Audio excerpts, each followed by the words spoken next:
हाय सांग मैंने जय जगन्नाथ। आज मु जाऊँगी गोटे जगह को शशुर घर। हाँ शशुर घर जोईर चर्चा भारी भल है कुआडे। आज जाऊँगी आज छण न भजा सब हो भल भल सब खाଇବା ହେଇଥିବ। ଯାଉଛି ମୁଁ ଆଜି ଯାଉଛି। ଆଇଁଷ ଫାଇଁଷ ଉପରେ କିଛି ଆଜି ନାହିଁ। ଆଜି ଶନିବାର ଟୋଟାଲ ଆଇଁଷ ନାହିଁ, ପୁରା ଭେଜ ସାଧା। ଆଉ ଗାଁରେ ତ ଜାଣିଥିବେ ଆଉ ଭଲ ଭଲ ଜିନିଷ ସବୁ ହେଇଥିବ ସାଧାରେ। ମତେ ମାନେ ଗାଁରେ ଯୋଉ ସବୁ ଜିନିଷ ସବୁ ତିଆରି କରନ୍ତି ପୁରୁଣା ବୟସ୍କ ଲୋକମାନେ, ହଁ ଭାରି ଟେଷ୍ଟ ଲାଗେ ମତେ, ସେଇ ସବୁ ଖାଇବାକୁ ଭଲ ଲାଗେ।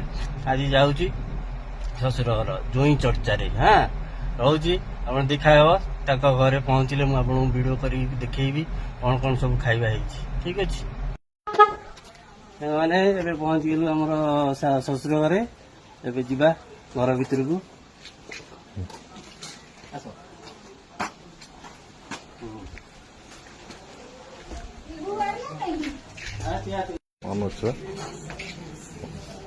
ଆସ ସାଙ୍ଗମାନେ।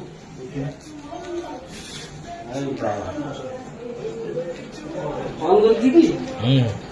ଇଏ ଦେଖ ଆମ ଶ୍ୱଶୁର ବସିଛନ୍ତି, ଶ୍ୱଶୁର ବାପା ହେଲା।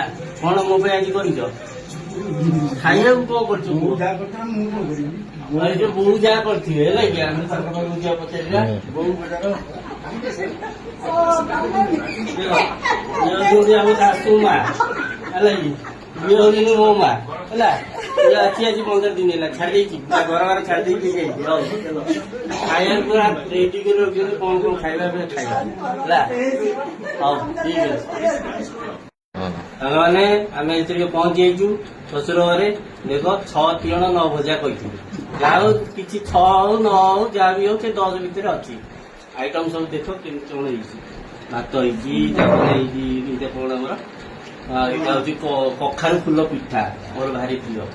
ଡାଲି, ତାପରେ ନେଉଟିଆ ଶାଗ ଭଜା, ମାନେ ଆ ଦେହରେ ନଡିଆ ପଡିଛି। ତାପରେ ଏଇଟା ଗୋଟେ ପୁଦିନା ଚଟଣି, ଏଇଟା ହଉଛି ବୁଟ ଡାଲି ଆଳୁ ଗୋଟେ ତରକାରୀ ହେଇଛି।